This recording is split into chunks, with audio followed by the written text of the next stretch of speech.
A sessão começa com a Party a inquirir a Shadar-kai, que fizeram prisioneira, mas esta recusa-se a responder. Para surpresa de ninguém, Bontuts usa Charm Person nela e ela fala sobre Ori Nashav, o seu chefe, e diz que é muito forte e que a Party não está preparada para ele. Bontuts acaba com a inimiga depois de ter esta informação. Indo eu e John Demon começam à procura do tesouro de Steven Bowsers e eventualmente encontram. Neste tesouro estão 3 garrafas de vinho completamente fermentado, 2 sacos de moedas que já caíram em desuso, uma garrafa de whisky com uma pedra de gelo e um scroll com a pergunta "O que é que eu sou?" e uma linha para a resposta. Com medo que só dê para escrever a resposta uma vez, a Party volta ao oásis à procura de Bowsers, mas este já deu o vaso.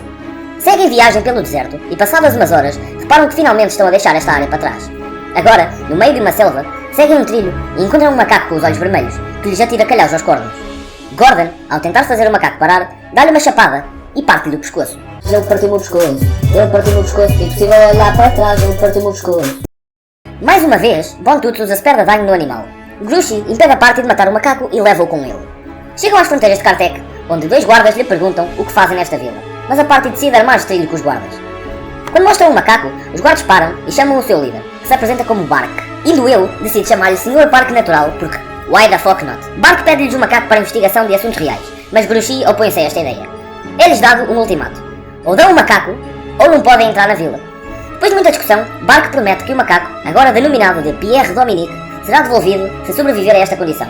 E Grushi lá cede de uma vez por todas. Ainda na fronteira, param numa barraca para beber um suminho de fruta. Quando chegam à vila, param no questboard e tiram as 3 missões que lá estão de momento. Depois disto, aproveitam para ir para o segundo piso, onde se encontram as lojas.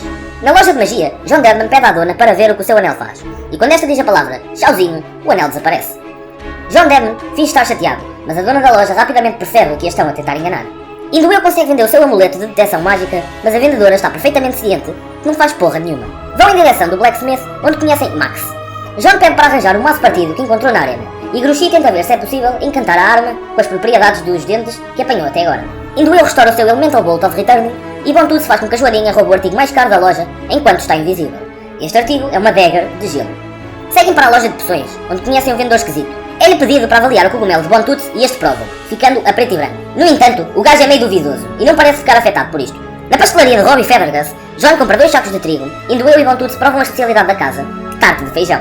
Decidem ir fazer uma das 3 quests que arranjaram para ganhar pastel, visto que não têm guito para comprar nada de jeito. Chegam a uma casa onde uma rapariga de 14 anos lhe diz que o seu gato farrusco fugiu para uma caverna. A miúda diz-lhes que tem medo de lá ir porque ouviu barulhos estranhos, e a Party pede à miúda para os levar lá. Nesta área, e John e Bontuts bebem uma das famosas bejecas de Devon. Deparam-se com 4 ratos a guardar esta caverna.